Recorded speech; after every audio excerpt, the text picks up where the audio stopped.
Bienvenidos a todos a un nuevo episodio de Dos Medialunas. ¿Cómo están? Bueno, hoy tenemos un episodio muy especial en donde vamos a estar hablando de Malvinas y tenemos el placer de tener con nosotros a María Laura Olivares. Gracias, María Laura, por estar hoy con nosotros. Nada, gracias a usted por invitarme. Bueno, para hacer un poco a modo de introducción, María Laura tiene un magíster en Ciencias Sociales y Humanidades por la Universidad Nacional de Quilmes, profesora en Historia por la Universidad Nacional de la Patagonia, San Juan Bosco y docente investigadora de la Facultad de Humanidades y Ciencias Sociales de esta universidad. Y este episodio lo tenemos en el marco del 2 de abril, en donde queremos conversar con ella sobre Malvinas no solo como un hecho bélico, sino también como experiencia social, política y cotidiana. Y pensar un poco acerca de qué marcas dejó en la sociedad argentina. Así que María Laura, como primer pregunta, para adentrarnos en este tema, me gustaría consultarte acerca de qué te llevó a investigar Malvinas desde un impacto en la sociedad, que usualmente no se la suele investigar de esta manera, y no solamente desde lo que sería la dimensión bélica. Sí. Bueno, en primer lugar, cuando nosotros comenzamos a investigar sobre Malvinas, empezamos porque había un vacío historiográfico. ¿Qué quiere decir esto? Que no había mucha gente, por lo menos acá en Comodoro Rivadavia o en nuestra universidad, si se quiere, que se dedicara a trabajar el tema. Entonces había ahí cosas por saber que todavía nadie estaba investigando. Entonces un poco empezamos por ese vacío y otro poco porque también tenía que ver con nuestras propias experiencias. Yo cuando fue la guerra de Malvinas tenía 4 años y me acuerdo, al revés de lo que uno podría pensar, ¿no? De lo que se acuerda cuando uno es chico, me acuerdo muchas cosas de las que vivimos, ¿no? Los oscurecimientos, los simulacros, las sirenas en las calles, los camiones militares en las calles. Entonces, un poco empezar a preguntarnos por Malvinas suponía empezar de cero, ¿no? Desde lo que nosotros recordábamos y armar el contexto, decir, bueno, ¿qué estaba pasando en Comodoro? También empezar desde ese impacto en la sociedad o desde ese lado y no desde los veteranos o excombatientes en Malvinas, tenía que ver también por empezar por una parte que para el investigador es más fácil, ¿no? Conocer un poco más el contexto antes de ir quizá al relato más crudo, que es el del veterano de guerra o el de sus familiares.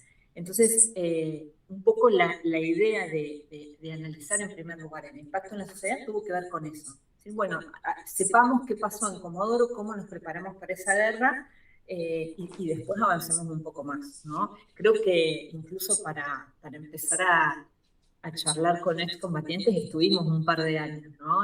Como que no fue algo que pudimos hacer inmediatamente. Entonces tuvo que ver más que nada por eso, desde dónde empezamos a mirar el tema. Y a mí me surge una pregunta, porque cuando pensamos muchas veces en Malvinas, la miramos justamente desde el frente bélico. Yo tengo muy presente todo lo que es el registro de corresponsal de guerra, ¿no? Uno Claro. en la cronología. ¿Y qué cambia cuando lo miramos desde, bueno, justamente como vos bien decís, esa experiencia de vos a tus 4 años y de cómo eran los simulacros? Bueno, ¿qué cambia justamente cuando lo miramos desde lo doméstico? Un conflicto bélico tan cercano como lo fue el de las islas. Mira, yo pensaba, hace poco leí un libro de Sacheri. No había leído nunca, no es un tipo de lectura que yo haga. Y, y escribí un libro que se llama Demasiado Lejos. Y ese Demasiado Lejos lo que cuenta es, bueno, qué pasaba en Buenos Aires con las familias que tenían hijos en Malvinas, ¿no? Qué pasaba con la novia, qué pasaba con la mamá, el papá, qué pasaba en los cafés de Buenos Aires con la gente que se juntaba a discutir sobre la guerra, los que estaban a favor, los que estaban en contra, pero todavía no lo podían decir. Y creo que muestra un poco eso, ¿no? Cómo lo vivieron desde ese otro lado, ¿no? Desde ese lado que no era el cercano al conflicto. Pero después tuvo que escribir otro, que todavía no leí, que se llama ¿Qué quedará de nosotros? Que lo que cuenta es la otra parte, es decir, bueno, ¿qué les pasó a esos pibes que estaban en Malvinas? Esos hijos, novios, hermanos que estaban en Malvinas, nosotros ya sabemos lo que les pasó a las familiares, ¿no? Y un poco lo que eso nos lleva a poder mostrar las dos caras de una misma situación, ¿sí? Cómo lo vivimos en la ciudad, con la particularidad en Comodoro, que era una ciudad que era parte del Teatro de Operaciones del Atlántico Sur, es decir, estábamos dentro de ese Teatro de Operaciones de la Guerra, lo que ya nos marca una distancia con otras ciudades como Buenos Aires. ¿Y qué pasaba en las islas? O sea, nosotros entrevistando veteranos hace unos años, comentábamos sobre un oscurecimiento, una alerta roja que hubo a fines del mes de mayo. Nosotros en Comodoro, rápidamente, iniciado el mes de abril, yo les diría que ya el 7 de abril del 82, empezamos a hacer simulacros de oscurecimiento, es decir, preparativos para posibles bombardeos en la ciudad. Esto no tenía que ver solamente con que estábamos en guerra, sino que la infraestructura de Comodoro Rivadavia, ¿no? El aeropuerto, la 9ª Brigada Aérea, el Comando, el Regimiento Kilómetro 8, la Compañía de Comunicaciones tenían asiento en esta ciudad, entonces la movilización de tropas desde Comodoro era muy importante. Entonces rápidamente lo que hacen es convocar a Defensa Civil, que ya se había convocado en tiempos del conflicto con el Canal de Beagle acá en Chile, en el 78 con Chile, y empezaban a hacer simulacros, ¿no? La municipalidad organizaba con Defensa Civil, bueno, cómo había que tapar las ventanas, había que oscurecer las casas, cortar la electricidad, el gas, prepararse para un posible bombardeo de la ciudad. Entonces, desde muy tempranamente empiezan a hacer esos simulacros y la población se va preparando.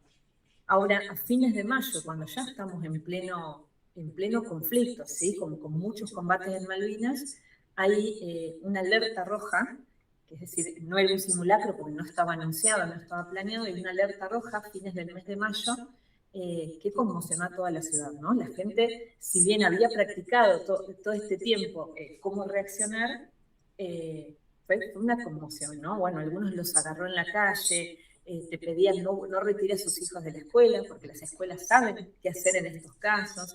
Bueno, tuvimos esa alarma roja, finalmente, gracias a Dios, no pasó nada, pero nosotros comentándolo en una entrevista con excombatientes, hay uno de ellos que se quedó y dice, ¿cómo? El de fines de mayo, creo que fue, no sé si fue el 21 o 24 de mayo del 82. Y entonces él nos cuenta la otra parte, ¿no? Él nos cuenta qué pasaba en las islas, y él decía que era radiooperador y estaba escuchando la radio, y dice, bueno, va a haber un posible bombardeo sobre Comodoro Rivadavia. Entonces, en vez de quedarse en el lugar que estaba, empezó a correr y a decirles a todos los que él sabía que eran de Comodoro, bombardean Comodoro, y no va a ser hasta muchas horas después que él se va a enterar que eso no pasó, que fue una falsa alarma, y tuvo que volver a decirle a sus compañeros, bueno, no, porque están todos a salvo, acá no pasó nada, ¿no? Pero como una charla nos permitió unir esas dos miradas, ¿no? ¿Qué pasaba en Comodoro en ese momento y cómo vivieron eso mismo ellos en las islas, ¿no? Es decir, la preocupación por estar bombardeando a mi mamá, a mi papá, a mis hermanos. Entonces creo que un poco hacer esas dos miradas nos muestra distintas caras de una misma realidad, ¿no? De alguna manera. María Laura, un poco te adelantaste a la pregunta que te iba a hacer, que era qué reacciones sociales acabas de, para mí, definir perfectamente lo que es claramente una reacción social generada por la misma guerra. Pero vos tenés una serie de trabajos donde abordás el tema de Malvinas también junto a Comodoro, y uno de estos artículos trata sobre específicamente los medios de comunicación que hay en la ciudad. ¿Cómo estos medios de comunicación reaccionaron también al conflicto bélico? Hicieron un respaldo hacia el momentum que estaba llevando casi todo el país con el estamos ganando, o a diferencia de los medios nacionales, quizás a nivel local se comentaba una realidad que no se comentaba por los grandes medios de comunicación. Mira, yo creo que lo primero importante que nosotros tenemos que decir es que las Fuerzas Armadas Argentinas no autorizaron corresponsales de guerra en Malvinas, o si lo hicieron fue en muy contados casos, ¿no? En cambio, los ingleses sí tenían corresponsales de guerra. Entonces, todas las noticias que llegaban estaban mediadas por Saporiti y por Telam, que eran las agencias oficiales, ¿no? las que las Fuerzas Armadas permitían dar esas noticias. No quiere decir que eran las únicas agencias de noticias. Entonces, ¿qué pasaba? esa información que venía de las islas ya llegaba mediada.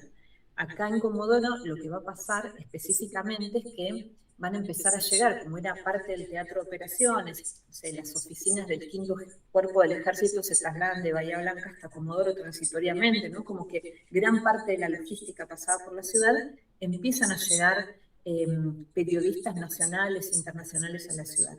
Incluso hay un viaje, creo que es el 3 de abril, recién iniciada el conflicto, por decirlo de alguna manera, aunque en ese momento todavía no lo llamábamos así, en el que pueden viajar, vienen personalidades de la política, incluso el propio Videla, Saúl Ubaldini, van a viajar a las islas, van a permitir la presencia de periodistas, entonces muchos periodistas locales y nacionales que estaban acá pueden subirse a ese vuelo y van unas horas a Malvinas y conocen Malvinas y vuelven.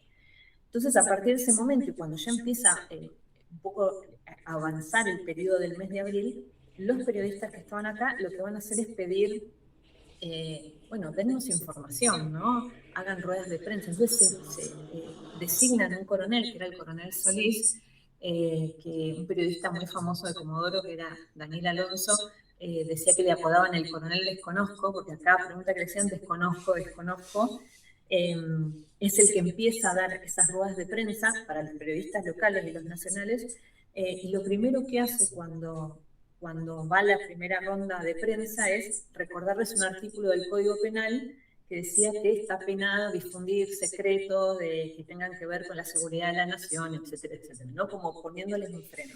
Entonces muchos de los periodistas lo que van a terminar haciendo es intercambiar entre ellos ese tipo de informaciones, viendo las que venían de buena fuente, las que eran de dudoso origen y que era lo que podían publicar. También algo que va a pasar es que las entrevistas a los periodistas te dicen, bueno, ellos tenían una clave de teletipo y podían sintonizar lo que decían otras agencias, por ejemplo United Press, que recibían información de los ingleses y la información era totalmente distinta a la que teníamos nosotros, ¿no?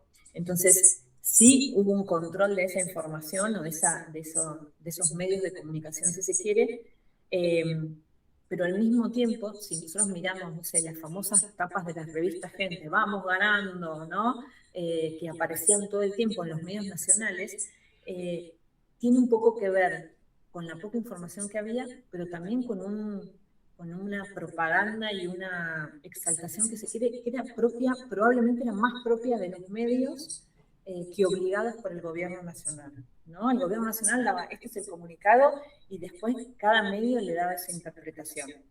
Entonces ese triunfalismo no era que venían los militares y te obligaban a publicar ese título, sino que era lo que vos publicabas con esa información que recibías. Y acá lo que va a pasar en Comodoro es que nosotros teníamos 2 diarios en ese momento, que era el Patagónico y Crónica, y lo que yo veo en el análisis de esas tapas y de los editoriales es que hay en cierta manera más moderación en lo que se publicaba, menos triunfalismo, si se quiere, en las tapas del diario Patagónico que en las tapas del diario Crónica, ¿no? Como que a veces ese vamos ganando de la revista Gente aparece en algunos titulares de acá, ¿no? Que un poco también tiene que ver con esas reacciones que después van a generar en la sociedad, ¿no? Porque la guerra de Malvinas, que era, cuando recuperan las Malvinas, la gente sale masivamente a la calle a festejar. ¿Por qué? Porque justamente los militares apelan a algo que era muy caro para el sentimiento de los argentinos, ¿no? Era una causa nacional, eso se había convertido más o menos desde la década del 30 en una causa nacional. Entonces, no es que fueron a ocupar las Malvinas solamente para recuperar, apelaron a un símbolo de los argentinos, ¿no? A nadie dejaba indiferente las Malvinas, ¿no? A todo el arco político del color y de la ideología que fuera iba a estar de acuerdo en que recuperemos las Malvinas. Entonces, de alguna manera esas reacciones que son al principio de euforia y de alegría, con la finalización de la guerra y pensando en estos títulos que empiezan a aparecer en los medios nacionales y locales, al final es de desilusión. Es decir, bueno, ¿cómo puede ser que perdamos una guerra que según los diarios hasta el día de ayer veníamos ganando? ¿No? Es un poco esa desazón la que va a aparecer con la finalización de la guerra el 14 de junio del 82. Pero creo también que más allá, ¿no?, de pensar los titulares de diario, las reacciones sociales van a tener que ver con eso, ¿no? Con la euforia del principio, la alegría, porque era un sentimiento muy, muy caro para los argentinos, el desconcierto de la derrota, y en el medio un montón de otras reacciones que nosotros todavía tenemos que seguir analizando, ¿no?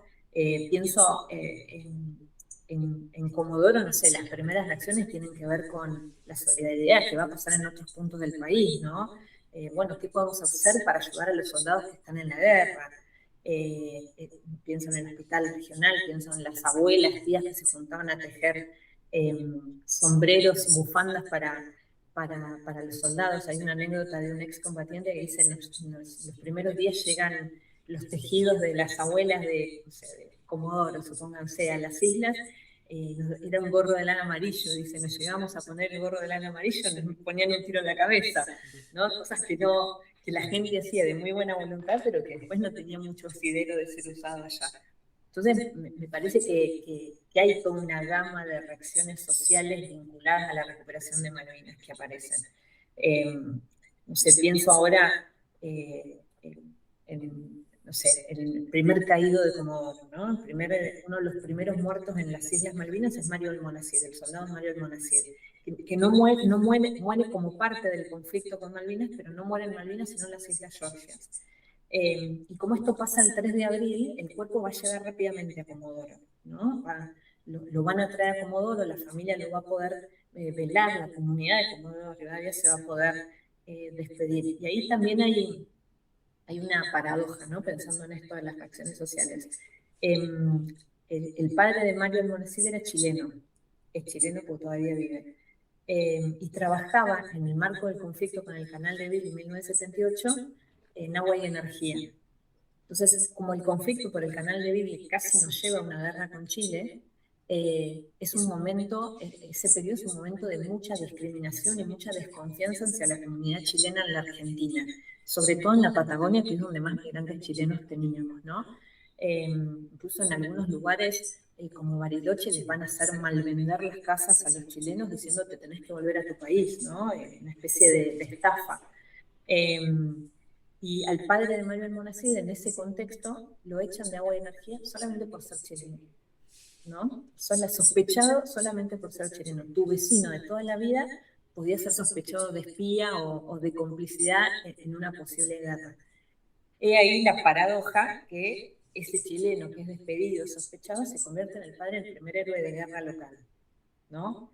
Y en ese mismo contexto, ¿no? En una guerra que empezó el 2 de abril y que la Argentina diplomáticamente empieza a buscar como de alguna manera apoyos, Chile va a ser el primero y va a decir, nosotros no nos vamos a apoyar. Entonces, ¿qué hace la comunidad chilena en Comodoro? Que era muy grande. Sale a la calle. Los residentes chilenos salen a la calle, se manifiestan frente a la municipalidad, es decir, el gobierno de Chile dice que apoya a los ingleses, pero para nosotros las Malvinas son argentinas, nosotros estamos acá, son los primeros que uno ve en los diarios así, juntando donaciones, buscando ayuda. Entonces me parece que también, ¿no? Son ese tipo de reacciones sociales las que empieza a producir la recuperación de Malvinas el 2 de abril. Y ahí hay un montón de tela para cortar, un montón de temas todavía que tenemos que seguir indagando en ese sentido. Me parece sumamente importante, yo la verdad que no tenía esa parte de la historia, ¿no? Muchas veces se critica de más, diría yo, a lo que es, no el gobierno chileno, eso es otra cosa de aquel entonces, que también estaba bajo una dictadura, sino a la sociedad chilena y como esa polarización que muchas veces se hace durante el conflicto de Malvinas. Claro, totalmente, totalmente. Incluso yo recuerdo, en los 90 todavía estábamos en Comodoro, irse en Semana Santa a Chile, y si te querían pelear porque eras argentino, te gritaban las Malvinas son chilenas, ¿no? En Chile, no en Comodoro. Pero era como un clásico también. Aprovecho que estamos tocando más el lado y el contexto en el que está situada más particularmente la sociedad comodorense y me gustaría que, bueno, sigamos tratando este trabajo que hiciste de vida cotidiana y participación ciudadana, porque me gustaría preguntarte acerca de, bueno, justamente esta normalidad entre muchas comillas, que se vivía en Comodoro particularmente, y apelando todos estos sentimientos que vos comentaste en torno a lo que es la familia del combatiente, hoy excombatiente, ¿no? De ese hijo, padre, hermano, tío que se va a pelear a las islas y que no se sabe si va a volver, ¿no? Y cómo además se relaciona con, bueno, al siguiente día de que va tu hijo o tu pariente, tenés que salir a laburar. Y tenés a ese familiar que está en ese conflicto armado y justamente, como bien decís, tan presente en lo que es el orgullo argentino. Bueno, yo creo que un poco esa normalidad que parecía vivirse en Comodoro, porque vos mirás los medios de prensa en ese momento, incluso los propios diarios te decían, una ciudad que vive con normalidad, ¿no? Todo se desarrolla normalmente, pero entrevistás a la gente más grande que en esa época, dices, no, yo nunca dejé de ir a trabajar, las clases no se suspendieron, que es una realidad, las clases no se suspendieron, los espectáculos musicales no se suspendieron. Yo creo que esa normalidad, entre comillas, como vos decís, tiene que ver un poco con ese disciplinamiento que se vivía durante la dictadura militar, ¿no? Esas sociedades controladas. Piensen que para el 82 la dictadura ya llevaba varios años y ya había sido como ese punto máximo de terror entre el 76 más o menos hasta el 78. Entonces eran sociedades disciplinadas, ¿no? Y en el caso de Comodoro Rivadavia, mucho más la nuestra. Nosotros en Comodoro fuimos capital de una gobernación militar entre 1944 y 1955, donde la vida estaba regida por autoridades militares, incluso cuando vivíamos en democracia. Entonces la nuestra era una sociedad disciplinada y la sociedad argentina de este momento de dictadura, porque eso siempre que uno habla de Malvinas, en algunos momentos parece que no estuviera hablando de la dictadura. No, estamos hablando de plena dictadura. Yo creo que la disciplina tiene un poco que ver con eso que se vivía, ¿no? Con ese disciplinamiento de la propia dictadura militar del 76 hasta su finalización en el 83. Y yo pienso, ¿no? Hoy, si estuviéramos en guerra, si tuviéramos guerra en las Malvinas, yo creo que la gente no mandaría a los pibes al colegio, ¿no? Me parece que sería algo, no, por las dudas, no. Y sin embargo, no dejamos de ir nunca, ¿no? Hacíamos los simulacros, yo iba al jardín y hacíamos los juegos con las mesas. Siempre con mi hermana contamos una anécdota que nos hacían correr alrededor de la mesa y suponete, éramos 5 personas y había 4 sillitas. Entonces corríamos y cuando la maestra decía había que esconderse. Y siempre había uno que perdía. Y mi hermana se acuerda que ya se puso a llorar porque como sabía que estábamos en guerra, pensó que se moría, ¿no? Entonces, esas formas en las que tenían de, bueno, había que ocultarse abajo de las mesas, o los chicos de la primaria que iban con la almohada, porque si había un bombardeo, había que alejarse de los vidrios, taparse la cabeza, los chicos que iban a la secundaria evacuando el perito en segundos, ¿no? Ponerse abajo de unas mesas grandotas que había en el subsuelo. Bueno, todo el mundo formaba parte, ¿no? Hacía esos preparativos para, ¿no? Una sociedad disciplinada, es así. Incluso los diarios lo que van a decir es, bueno, no se abarroten de mercaderías ni de medicamentos, que seguramente pasaría hoy, ¿no? Bueno, por las dudas vamos a llevarla a la cena, vamos a comprar medicamentos, ¿no? Como si se viniera el fin del mundo. No pasó, pero insisto que creo que tiene que ver con eso, ¿no? Y lo que no se ve mucho, salvo... porque vos me preguntabas, bueno, ¿qué pasaba con las familias de los que estaban acá? Si nosotros miramos ese momento, no haciendo entrevistas posteriores, sino mirando el momento de abril, mayo y junio del 82, no aparecen mucho las familias de los combatientes, por lo menos en los medios, ¿no? Sí va a aparecer la familia de Almonacid, que es nuestro primer caído, sí va a haber algunas alusiones. Nosotros en Comodoro tuvimos como varias pérdidas muy rápido, ¿no? Lo de Mario Almonacid fue el 2 de abril, 3 de abril, el 4 nos enteramos en Comodoro, el 1 de mayo hay un accidente muy grande en la zona de Caleta Olivia, donde hay un accidente con un helicóptero que se mueren 10 personas, que era en el marco del control de las costas por posibles desembarcos ingleses, ¿no? y en ese accidente mueren 5 conscriptos, 2 de los cuales también eran de Comodoro, que es Oscar Millán y Jesús Marcial. Entonces, no había pasado un mes que habíamos enterrado a Mario Almonacid y estábamos otra vez con 2 conscriptos comodorenses muertos en el marco de la Guerra de Malvinas. Y eso se le va a sumar, ¿no? Digo que fue como un primer mes muy trágico para Comodoro, a eso se le va a sumar el 2 de mayo el hundimiento del crucero General Belgrano, que se produce en la zona de exclusión a manos de un submarino nuclear inglés que era el Conqueror, y en el que van a morir más de 300 personas. Bueno, en ese submarino también se va a morir Carlos Alberto Vázquez, que no era comodorense, era tinogasteño, pero que vivía desde chiquito en Comodoro en el barrio La Prida. Entonces, en menos de un mes tenemos como 4 pérdidas jóvenes, 4 vidas jóvenes en la sociedad comodorense. Entonces ahí es donde empiezan a aparecer un poco las imágenes de las familias, en las despedidas, en los entierros, ¿no? Pero no de otra manera, no es que podemos ver en esa foto del momento el sentir de esas personas. Sí lo podemos saber por entrevistas posteriores, ¿no? Hace unos años entrevistando a un excombatiente, él decía, la mamá guardó todas las cartas, ¿no?, que él le mandaba. Y decía, mandame la revista, le pedía que le mande a las islas, en tiempos que todavía la comunicación era posible, mandame la revista Pelo, le decía, mandame tortas fritas, no sé, preguntaba por resultados de partidos, ¿no? Y la mamá le guardó todo eso, él tiene todas esas cartas que intercambió con su mamá, e incluso hasta el telegrama con el que lo llamaron a hacer la colima, ¿no? Una cosa muy loca. Pero bueno, esos sentires no van a aparecer en la foto del momento de los 74 días de la guerra, eso lo podemos reconstruir después. Y justamente capaz que, dado que estábamos en un contexto de dictadura, justamente la poca libertad de prensa que había en ese sentido y la poca información que se tenía acerca de lo que estaba pasando verdaderamente en las islas, bueno, capaz que justamente puede estar relacionado a no le dan la voz necesaria a esas familias de las cuales van los soldados, ¿no? Son reclutados. Claro, incluso, mirá, incluso cuando se muere Almonacid,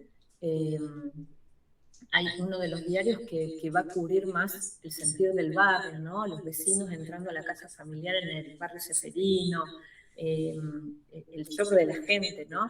Y el otro, bueno, hablaba del tema, pero que lo ponía en primera plana al gobernador militar que teníamos en Chubut, ¿no? Entonces, bueno, el gobernador militar visitó a la familia, lo importante era la visita, no era la familia, no era el sentir de la familia, ¿no? Eso también hay como cierta diferencia entre los 2 diarios que teníamos en ese momento, ¿no? ¿Dónde estaba puesto el ojo? Un poco ya a lo largo de toda la charla vemos como ese sentimiento no solo de solidaridad, sino de unión y adhesión dentro de la sociedad, pero dentro de este contexto, no sé si en el ámbito nacional, pero dentro del ámbito local, ¿se dieron algunos contextos de críticas o un poco dijiste las tensiones que tenía la comunidad chilena? ¿Existieron y fueron visibles o se acallaron estas voces que criticaban? Yo creo que hubo un montón de gente que no estuvo contenta con la recuperación de las Malvinas el 2 de abril. Lo que pasa es que no era un contexto para decirlo, ¿no? Incluso muchos años después, nosotros trabajamos mucho con un historiador que es muy famoso, que yo creo en lo personal que es el tipo que más sabe sobre Malvinas en la Argentina, que es Federico Lorenz, que tiene una producción muy grande, mucho libro y mucha incluso novela de ficción publicada sobre el tema. Y él contaba lo difícil que era incluso en la década del 90, que él empieza a investigar Malvinas, investigar sobre Malvinas, ¿no? Te decían, vos no serás promilico, ¿no? O incluso los mismos combatientes, vos querés hablar de la derrota, como que él contaba que empezar a investigar en los 90, que todavía era una década muy cercana al 82, empezar a preguntarse sobre Malvinas era complicado. Y yo creo que en el momento de la guerra, aquel que no estaba de acuerdo era políticamente incorrecto decirlo. Por esto que yo les decía antes, para los argentinos Malvinas era una causa nacional, ¿no? Te la enseñaban en el colegio. Había toda una política, más o menos desde 1930 en adelante, y más allá de los reclamos diplomáticos, en el que Malvinas se había convertido en una causa nacional. Entonces, cuando las Fuerzas Armadas deciden recuperar las Malvinas, lo hacen un poco apelando a eso, ¿no? A recuperar cierto consenso, entre comillas, entre la población. Nos van a acompañar porque todos queremos recuperar Malvinas, ¿no? Entonces, me parece que un poco, si había oposiciones, la gente no las decía. Incluso quienes, yo creo también que Malvinas desde el 2 de abril de alguna manera posibilita la paulatina recuperación de la democracia. Si nosotros pensamos que esto comienza el 2 de abril, la gente sale masivamente a la calle, ¿no? A celebrar la recuperación de las islas. Unos días antes, creo que fue el 30 de marzo, había habido una huelga muy grande de la CGT y los habían reprimido en Plaza de Mayo. Y esa misma gente a la que habían reprimido estaba celebrando la recuperación de las islas 2 o 3 días después, ¿no? Entonces, esa posibilidad de salir a celebrar la recuperación de las Malvinas también implicó una paulatina recuperación de las calles, ¿no? La gente podía salir a la calle, cosa que no se había podido durante toda la dictadura. E incluso la derrota en Malvinas, esta incertidumbre que yo les decía antes que queda en la gente, ¿cómo puede ser que perdamos si veníamos ganando? ¿Qué pasó? Esa incertidumbre y las cosas que se empiezan a conocer una vez finalizada la guerra, la inoperancia de algunas de partes de las Fuerzas Armadas en la guerra, cómo dejaron solos a muchos de los soldados. Piensen ustedes que más o menos 7 de cada 10 argentinos que fueron a Malvinas eran soldados conscriptos, ¿no? Y las Fuerzas Armadas argentinas pensaron que iban, recuperaban, era golpear para discutir, golpear para dialogar, decían ellos, ¿no? Nunca se imaginaron que los ingleses, para quienes los isleños eran ciudadanos de segunda, iban a mandar una flota, que fue la flota más grande que armaron los ingleses después de la Segunda Guerra Mundial, la iban a mandar a Malvinas, ¿no? Entonces eso generó incompetencia, generó que hubiera lugares en las islas en las que no llegaran los suministros, no llegaran la comida, no hubiera posibilidades de higienizarse, no llegara el armamento, ¿no? Hay algunos que llegan a Malvinas sin sus equipos de guerra. Entonces, cuando se empiezan a conocer esas cosas, una vez finalizada la guerra, y más allá de todo el pacto de silencio que les hacían hacer a los soldados, ¿no? Porque te daban un documento que decía que vos no podías hablar de lo ocurrido en las islas. Incluso algunos de esos conscriptos que vuelven de Malvinas todavía tenían que seguir haciendo la colimba. Entonces, como que se trató de ocultar esas verdades que de a poquito empezaron a salir a la luz y que la gente, al conocerlas, permitió también en ese reclamo que se hicieran más visibles los reclamos contra los delitos contra los derechos humanos, ¿no? Que se habían cometido también durante la dictadura. Entonces ese reclamo por la guerra de Malvinas permitió también poner en el tapete y en diálogo y en la actualidad esos reclamos por las violaciones a los derechos humanos. Entonces me parece que creó tensiones, sí, claro que creó tensiones, pero al mismo tiempo esa derrota en Malvinas a nosotros nos posibilita de alguna manera recuperar la calle, recuperar la democracia, porque es el final y el descrédito total de esas Fuerzas Armadas que, si les hubiera salido bien, ellos creían quedarse unos cuantos años más en el poder, ¿no? Entonces me parece un poco que esas tensiones tienen que ver con eso. Entonces, más allá de 1982, el conflicto en las islas marcó de manera directa a la sociedad. ¿Y de qué manera te parece que eso siguió con los años siguientes? ¿No? Vos ahora lo comentás, es el hecho de recuperar la calle, es el hecho además de festejar a lo nuestro después de tantos años en dictadura, pero también a nivel de cómo a nivel social, dentro de la sociedad argentina, ¿cómo te parece que marcó posteriormente ese conflicto? Yo creo que a nosotros, a ver, uno cuando habla de Malvinas, nosotros siempre desde la historia decimos que lo tenemos que pensar en un proceso mucho más largo, ¿no? Para nosotros, Malvinas no es solamente el momento de la guerra de 1982, pero para el común de la gente, decir Malvinas es decir la guerra de 1982. Nosotros creemos que lo tenemos que pensar en un proceso de tiempo mucho más amplio, ¿no? Pienso lo siguiente, nosotros durante la década del 70, a partir de 1971, hubo un acuerdo de comunicaciones entre Argentina y Gran Bretaña, ¿sí? Los isleños para los ingleses eran ciudadanos de segunda, llegaba un barco cada una vez al mes con suerte, tenían problemas de provisiones, etc. Entonces, en el marco de todos los reclamos diplomáticos, arman un acuerdo de comunicaciones y en ese acuerdo de comunicaciones lo que se arregló es que, bueno, se enviaban suministros desde el continente argentino a las islas, ¿no? Los isleños podían viajar y asistirse en cuestiones de salud en el continente, y en ese punto Comodoro Rivadavia va a tener un lugar muy importante, ¿no? ¿Por qué? Porque va a ser como el punto intermedio entre las islas, Comodoro, Buenos Aires y después Gran Bretaña. Y en ese marco, bueno, va a llegar la planta de YPF a las islas, vamos a tener una playa de tanques de YPF en las Islas Malvinas, va a haber oficinas del ADE, los vuelos del ADE, líneas aéreas del Estado eran regulares, vos podías ingresar, podías ir a hacer turismo a Malvinas, ¿no? Así como ellos podían venir. Y ese vínculo con el territorio patagónico que se va a dar durante toda la década del 70, Comodoro va a tener un lugar muy importante. Van a venir a hacerse, no sé, desde las recetas de los lentes, arreglar los zapatos, las chicas se encargaban sus vestidos de novia en Comodoro, va a haber incluso algunos que se van a atender, hay uno que fallece en el Hospital Alvear de Comodoro, entonces esos vínculos van a ser tremendamente grandes. Hay un isleño que escribió sus memorias y que cuenta que se compró su primer televisor color en Comodoro Rivadavia, ¿no? En una tienda de electrodomésticos llamada Casa Rosselló, que quedaba en la calle San Martín. Y él lo cuenta en sus memorias, ¿no? Compré mi primer televisor color en Comodoro Rivadavia. O incluso lo raro que les parecía cuando llega el primer auto argentino a las islas, que era un Falcon, porque se manejaba por el otro lado. Entonces era una rareza. Todos los chicos querían subirse a ese auto que se manejaba por el otro lado. Bueno, eso da cuenta de los vínculos que se crearon durante esa década del 70. Incluso ya empezada la guerra, creo que es un oficial que hace control de población en Darwin y entra a una casa de unos isleños y haciendo ese control ve una foto en una estantería y le parece reconocer a alguien. Y cuando mira es su señora.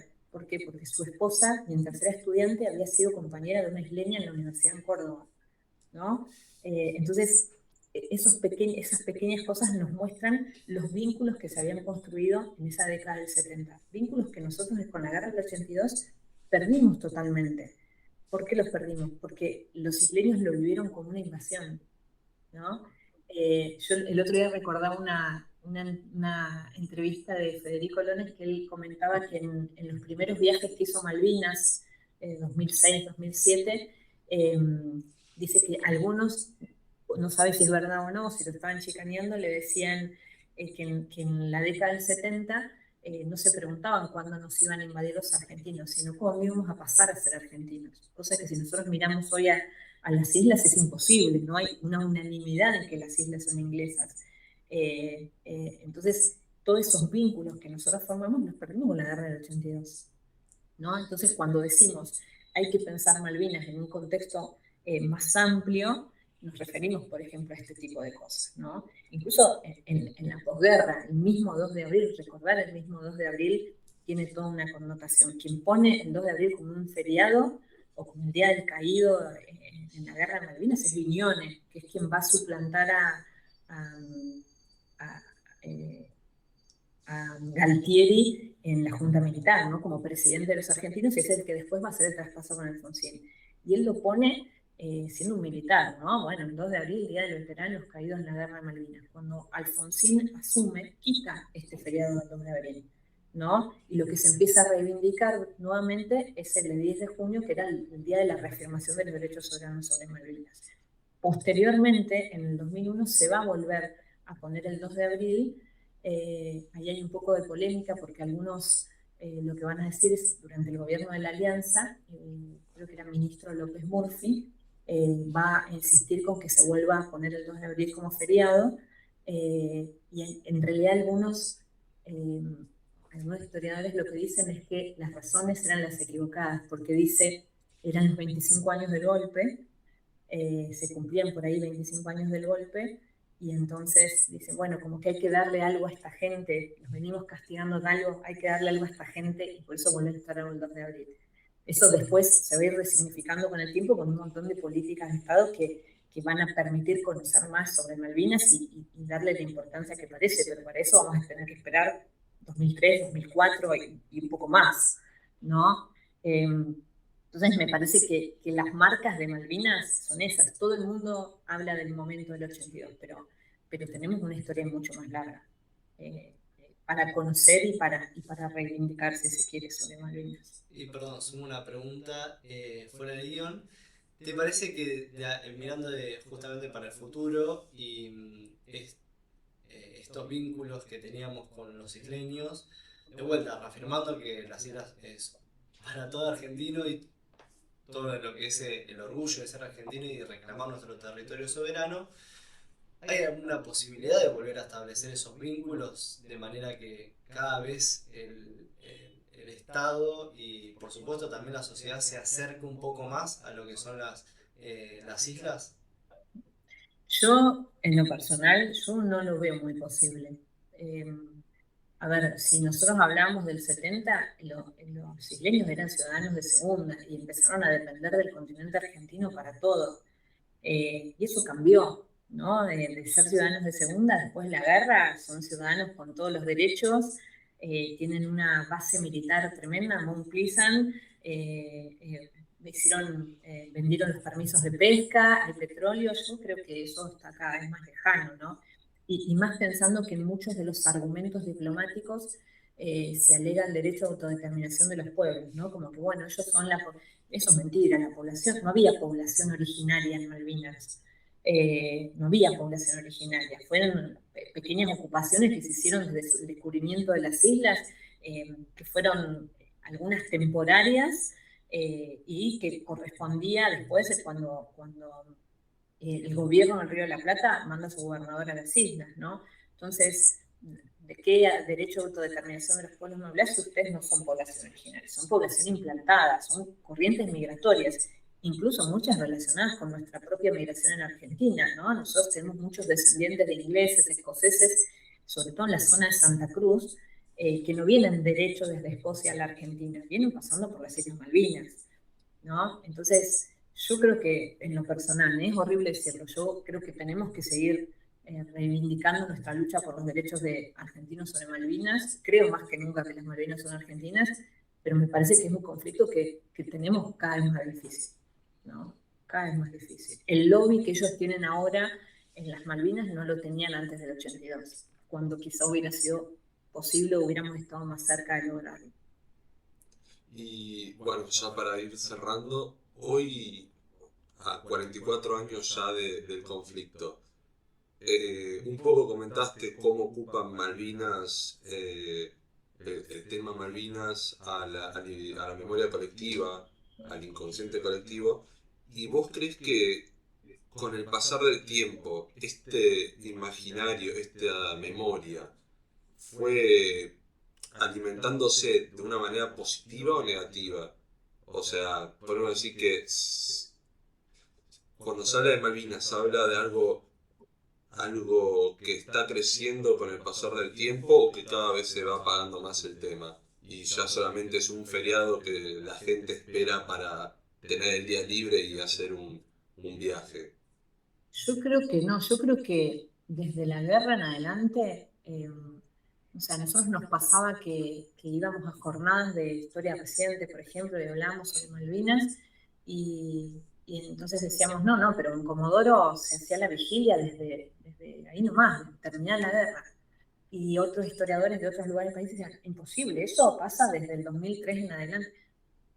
Para nosotros no, depende del lugar del país del que vinieras, Malvinas era un tema más presente o no. Yo creo que sí influyó en que todavía sea un tema candente y que haya cada vez más investigaciones y sobre temas distintos de Malvinas, cuando a partir de 2003-2004 se pone como parte de la política educativa, ¿no? O sea, hay todo un programa desde el Estado Nacional para trabajar sobre Malvinas y sobre la historia reciente de nuestro país. A mí me parece que eso nos ayudó y hubo así como un impulso en ese momento muy grande para dedicarnos a Malvinas. Espero no se termine, porque ahora no existen esas mismas políticas, no hay esa misma posibilidad. O sea, antes teníamos hasta posibilidad de presentarnos a proyectos para investigar y que te financien. Hoy esas posibilidades no están, pero sí me parece que, no sé, yo veo ahora que hay otras universidades que antes no tocaban el tema o que están como más lejos, no sé, pienso en la Universidad Jaureche de Florencio Varela, tienen un programa sobre Malvinas tremendo y hacen actividades no solamente de investigación con distintas universidades del país, sino también actividades de extensión con la propia comunidad, ¿no? Con los excombatientes que ellos tienen en Florencio Varela. Y algo que te puede parecer muy lejano, ¿no? Me parece que todavía hay como lugares, las universidades tenemos esa obligación, y después también siguen apareciendo cosas. Yo creo que lo de Malvinas no vamos a dejar, depende un poco de todos nosotros, ¿no? Que hoy ustedes que son jóvenes estén haciendo un podcast dedicado a Malvinas, quiere decir que hay interés y que hay gente que todavía está preocupada para que sigamos discutiendo el tema, ¿no? Pensaba el otro día en una entrevista que mostraban, no sé, alusiones de Trueno, de Woz a la guerra de Malvinas, o la propia canción del Mundial, ¿no? Por los pibes de Malvinas que jamás olvidaré. Entonces me parece que hay como en el imaginario popular, esto todavía está muy fresquito, pero va a depender de nosotros que esto siga vivo, ¿no? Que las siguientes generaciones, aunque no haya políticas dedicadas a que la gente trabaje Malvinas y recuerde Malvinas, se lo siga haciendo. No sé, yo tengo un sobrino de 7 años y desde que era muy chiquito está obsesionado con Malvinas, ni siquiera vive en Comodoro, vive en Balcarce. Entonces, me acuerdo una vez fue al jardín y me pidió que le contara todo el domingo por teléfono qué había pasado con la guerra de Malvinas y fue al jardín y les dio una clase sobre qué había pasado en la guerra de Malvinas, les habló hasta de Mario Almonacid, ¿no? Una cosa muy loca, pero va a depender un poco de nosotros, de ustedes que son más jóvenes, me parece. Bueno, María Laura, muchas gracias por haber aceptado nuestra invitación y por haber dado, a mi criterio, un tema complicado de una manera tan profesional. Y bueno, a todos nuestros espectadores, esperemos que sigan conectados y que les haya gustado la entrevista. Y les recordamos que nos pueden seguir tanto por Instagram y Twitter. Y bueno, espero que al menos este video un poco ayude y un poco también impulse a este sentimiento argentino con el tema de Malvinas. Nos vemos. Nos vemos. Gracias.